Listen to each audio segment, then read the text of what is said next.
Shalom, God bless you. Mungu akubariki sana wherever you are. Siku ya leo ningetamani kushare na wewe kwa habari ya kitu kinaitwa Lewiathan. Unapotamka neno Lewiathan, ni miongoni mwa majoka wakubwa duniani. Asili yake ni baharini. Ukisoma kwenye Zaburi 104:25 mpaka 26 amefafanua. Ana uwezo wa kuishi bahari yoyote duniani, hata kama ingekuwa na chumvi nyingi mfano wa asidi.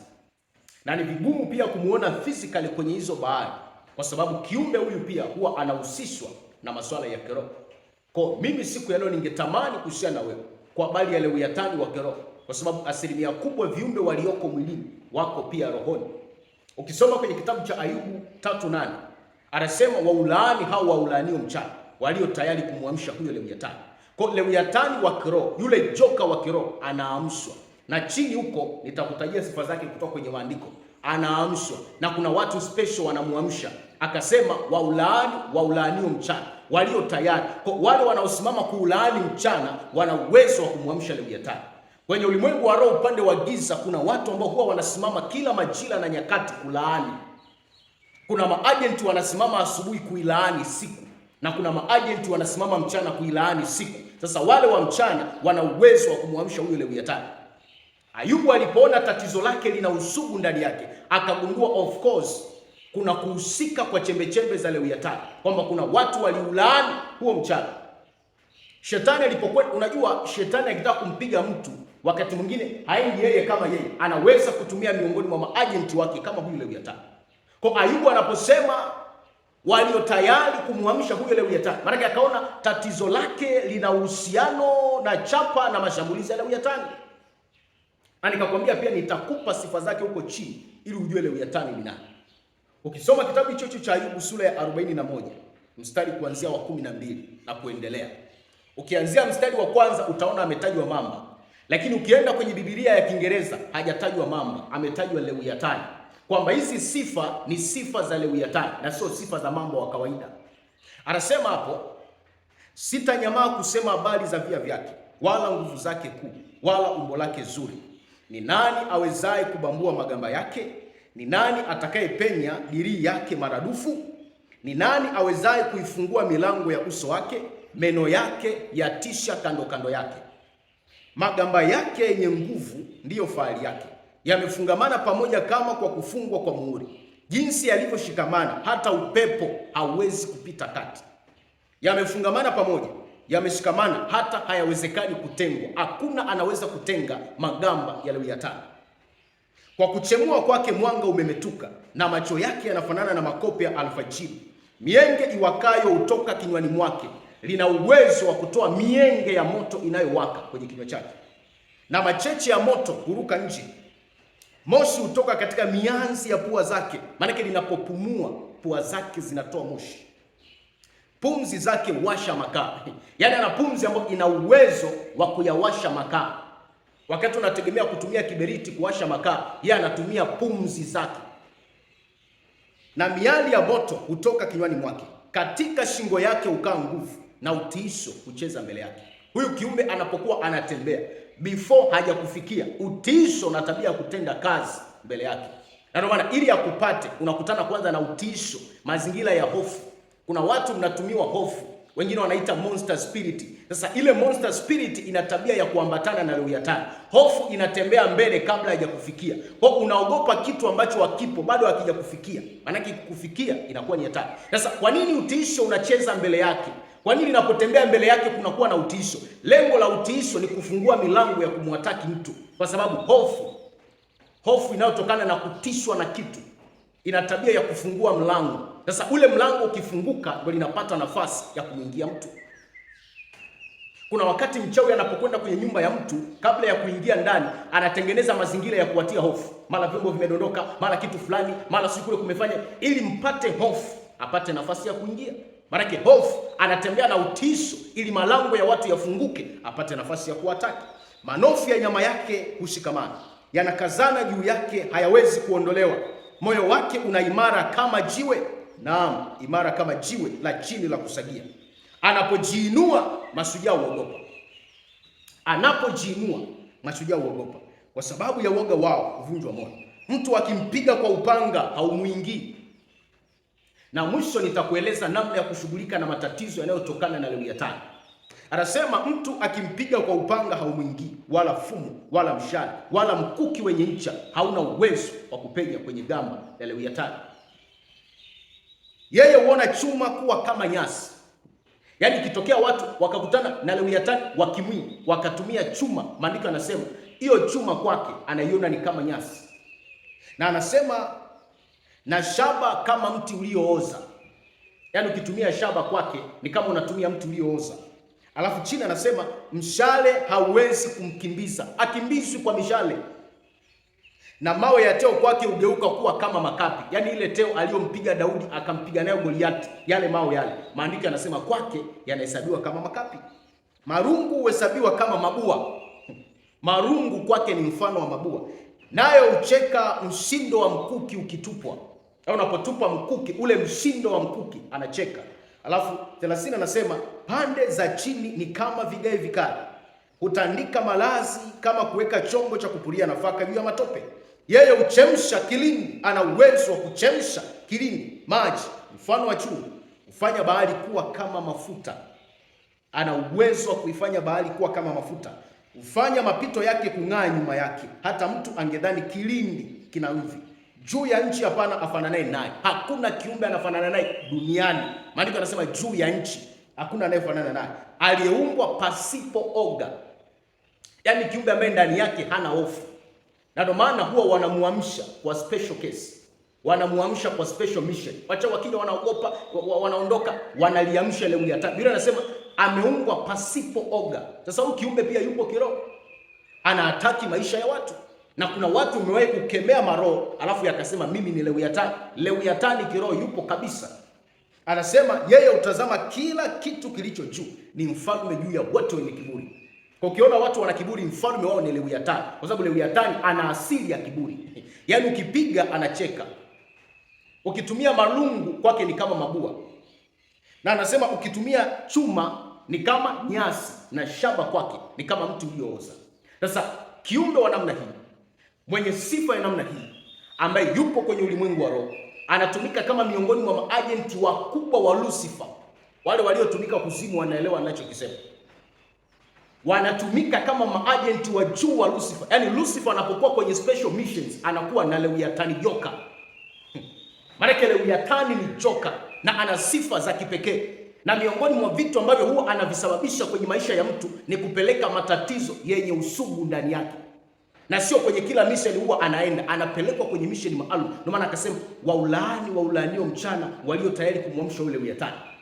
Kwa unaweza kukuta wachawi wa kijiji chako wamekushindwa, wachawi wa Tanzania nzima wamekushindwa, wameomba usaidizi kimataifa bado ukawashinda, wanakwenda kufanya ibada maalum ya kumwamsha Lewiathani. Kwa unakuta hapo wanakwenda na makafara aidha ya watu au ya wanyama, wanasali dua nzito, wanaomba maombi mazito ya kumsihi huyo Lewiathani joka asimame kwenda kuwasaidia. Kwa unakuta likiona vile walivyotoa na dua zao zimekidhi, lenyewe kuamka, linajiamsha kutoka lilipo kwenye ulimwengu wa roho. Linapokuja kwako inatangulia kukupata hofu kabla lenyewe halijakufikia. Maana yake likikufikia ni hatari. Sasa siongei haya kuwatisha watu waliookoka. Maana maandiko yanasema waliookoka hawakupewa roho ya uoga ndani yao. Lakini nazungumza ili nikufundishe namna ya kushughulika na attacks au mashambulizi ya Lewiathani. Na wakati mwingine namna ya kumkomboa mtu aliyefungwa na vifungu vya Lewiathani. Sasa maroho ya mizimu kwenye koo zote duniani yana chembe chembe za Lewiathani ndani yake. Na ndio maana yana tabia ya kusababisha matatizo sugu. Yaani watu kwenye ukoo wanaumwa ugonjwa unaofanana ambao ni sugu. Inafika mahali wanajihalalishia, wanasema huu ndio ugonjwa wa ukoo wetu. Maana kila hospitali wamekwenda, kila mganga wamekwenda na bado haijaondoka. Na hakuna mganga anaweza kuondoa tatizo ambalo limetokana na chembe chembe za Lewiathani. Linasababisha kansa sugu, pumu sugu, ugonjwa wa tumbo ambao ni sugu, maumivu ambao ni sugu. Chochote ambacho ni sugu kinakutesa sinsi kimekupata siku ya kwanza mpaka leo, ndani yake kinakuwa na chembe chembe za Lewiathani. Kwa hiyo makini sana mtu uliokoka. Kushinda kwako vita leo hakumaanishi kwamba umemaliza vita. Ndio maana Yesu akasema duniani mnayo dhiki. Yaani wakati wote wewe uko duniani, maandiko yanasema unayo dhiki. Maana utawashinda wa ubalozi wa nyumba kumi. Wataenda kuomba usaidizi kutoka kwenye mtaa. Utawashinda, watapanda mpaka taifa. Utawashinda, watakwenda kimataifa. Utawashinda, wataenda sasa kuwaamsha wale maajenti wakubwa wa ufalme wa giza miongoni mwao Lewiathani. Kwa hiyo ni joka ambalo ukilitazama ni mfano wa dude. Wengine kwenye tafsiri wanaliita monster. Ni mfano wa dude fulani. Yaani shepu yake kwa haraka, joka sio joka, dubwana sio dubwana. Yaani migamba yake inatisha, macho yake na meno yake yanatisha, lina uwezo wa kutema moto. Sasa hayo yote yanatumiwa kupambana na kanisa. Kuna baadhi ya makanisa vimepelekwa vitu sugu ndani yakasambaratika. Maana yake lilikwenda kuamshwa hili Lewiathani. Kwa linaitwa dude la kuzimu. Kuna watu fulani zamani walikuwa wakiimba, mpaka sasa wanaimba. Kuna wimbo fulani especially kwenye jogging wanasema tunaliamsha dude. Tunaliamsha dude. Sasa wanasema tunaliamsha dude, hawajui ni dude la namna gani wanaloliamsha. Kwenye Ayubu wanasema walio tayari kuliamsha hilo Lewiathani. Wao wanasema tu hawajui wanaliamsha dude la namna gani. Monster. Kuna vinywaji fulani vinaitwa Monster. Vina asili ya uvuvio wa dubwana hili ambalo ni Lewiathani. Sasa namna ya kulipiga, namna ya kupigana nao. Kuna wakati unaweza ukaombea mapepo yakawa yanacheka. Yaani kwa unakemea unataka kumtoa pepo ndani ya mtu, yule pepo akawa anacheka. Unajikuta unamuombea karibia saa zima anacheka tu. Ndani yake vinakuwa na chembe chembe za Lewiathani.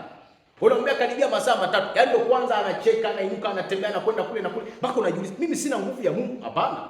Nguvu ya Mungu unayo, lakini unapambana na Lewiathani. Biblia inasema ni mfalme juu ya wote wenye kiburi. Kiburi chake ndicho kinafanya acheke wakati wewe unamuombea maombi ya moto kabisa. Maandiko yanasema ni mfalme juu ya wote wenye kiburi. Kuna wakati ili roho likimvaa mtu linaweza likamhamisha likampeleka huyo mtu akaishi peke yake mbali na akiwa ana mateso mazito. Ni mfano wa mwehu aliyechanganyikiwa. Linamchukua linampeleka msituni. Yaani anapenda tu kukaa kwenye misitu. Anapenda tu kukaa maeneo hatari na amekuwa sugu, hata ufanye nini amekuwa sugu. Ndani yake maroho yaliyomvaa yana chembe chembe za Lewiathani. Sasa Lewiathani chini yake ana majeshi, maana ni miongoni mwa wakuu wa giza, ana majeshi chini. Yale majeshi ndio tumapepo tunawapagaa watu alafu tunaonyesha kiburi. Nikapata kisa eti nabii mmoja anamwambia mtu, kwa sababu umefungwa, roho zilizokufunga zimetoka baharini, mimi nitakuombea, lakini ili ufunguliwe zaidi unatakiwa kwenda kukaa karibu na maeneo ya bahari mara kwa mara. Kwa kukicha asubuhi unakwenda kukaa karibu na bahari. Yule mtu akaendelea kupotezwa. Kumbe ni mfano wa maroho ya Lewiathani. Hiyo sio sifa ya nabii kumpa mtu maelekezo ya namna hiyo. Sasa namna ya kupambana naye. Namna ya kupambana naye. Maombi ya kupambana na Lewiathani sio ya kawaida. Sio unakemea tu mara moja afu unasema nimemaliza. Never. Kitabu cha Isaya sura 27 mstari wa kwanza. Isaya 27 mstari wa kwanza. Anasema katika siku hiyo Bwana, maana Mungu mwenyewe anaingilia kati kwa upanga wake ulio mkali. Angalia sifa za upanga unaoweza kumwadhibu Lewiathani. Anasema kwa upanga wake ulio mkali, ulio mkubwa, ulio na nguvu, sifa tatu. Atamwadhibu Lewiathani, nyoka yule mwepesi, na Lewiathani, nyoka yule mwenye kuzonga zonga, naye atamua yule joka aliye baharini. Kwa anasema upanga pekee unaweza kumwadhibu Lewiathani. Cha kwanza ni mkali. Alafu cha pili ni mkubwa. Na cha tatu uwe na nguvu ndani yake. Kwa kama utaingia kwenye maombi ya kupambana na vifungo vya Lewiathani, ama kwako au kwa mtu mwingine, I say, hayo maombi yanatakiwa kuwa na nguvu, yameshiba. Achana maombi ya dakika moja, maombi ya sekunde 5, au yale maombi ya kuongoza kwenye kitabu fulani mnaita kitabu cha sala, kinakuongoza maombi ya namna ya kukemea mapepo. Guys, umeisha. Lewiathani anahitaji maombi makali, maombi yenye nguvu, maombi makubwa. Ndio yanaweza kumtoa Lewiathani. Ndio yanaweza kuhamisha madhabahu zenye vifungo ya Lewiathani. Na kuna wakati kutokana na aina ya maombi, huyo mtu kufunguliwa kwake unaweza kukachukua hata wiki nzima, hata mwezi mzima, wakati mwingine mpaka mwaka mzima, kulingana na aina ya watu wanaoomba. Wewe ukapambana na Lewiathani aliyoko ndani ya mtu, eti umekaa chini. Baba Mungu, si malaika fulani, si mtume fulani, si mama fulani tuombee. Hayo maombi hayamtoi Lewiathani hayo. Utakesha hapo, Lewiathani ataendelea kuishi ndani ya mtu. Ni mfalme juu ya wote wenye kiburi. Kwa hiyo ni monster, ni dubwana. Nimekupa vivid examples, mifano ya wazi kuonyesha aina ya vifungo vinavyotokana na Lewiathani. Kwa hiyo anasema atamwadhibu Lewiathani yule nyoka mwepesi. Yaani kuna Lewiathani ambaye akiamshwa ni mwepesi kuamka, anakwenda faster na anatekeleza alichotumwa faster. Nyoka mwepesi. Anasema Lewiathani, nyoka yule mwenye kuzongazonga. Yuko mwingine ambaye ni kumzongazonga tu mtu, na tena amekuwa sugu. Yaani hata mwite kanisani mumshauri vipi, ameshazongwa zonga, yaani haelewi. Anajisi kukimbia tu familia. Anajisi tu, hata mwite watu wa ushauri na zaa, yaani haelewi. Linamzongazonga yule Lewiathani ili limpoteze, limtoe mbali na binadamu wa kawaida. Kwa anajikuta anaona jambo pekee, maamuzi pekee ya mwisho ni kwenda kujirusha kwenye korongo afie huko. Hata mfanye nini haiwezekani. Na kuna wengine wakiombea mtu wa namna hiyo, wakiona hakuna mabadiliko wanakata tamaa. Wanasema basi sasa basi pengine Mungu amemlaani. Sio kwamba amelaaniwa, kuna Lewiathani ndani yake. Na ndio maana kuna mapepo, unaweza ukawekea mtu mkono, ukaomba na asilipuke, lakini pepo bado liko ndani. Kuna mwingine kutokana na aina ya uwezo wako wa kiroho na maombi, unaweza kumwekea mkono ukaomba karibia saa nzima ndio pepo linalipuka. Baada ya saa moja ndio pepo linalipuka. Lewiathani kakaa ndani. Yaani unapiga na maombi yako, anaona ni kama unampiga na mabua. Maana unatakiwa kuongeza nguvu ili maombi yatoke kwenye level ya makapi, yatoke kwenye level ya mabua, yatoke kwenye level ya mtu uliooza, yafike kwenye level ya upanga mkali ulio mkubwa na nguvu ndani yake. Ndio unaweza kuhamisha kifungo cha Lewiathani kwa mtu. Lakini pia mwisho anasema naye atamua yule joka aliye baharini.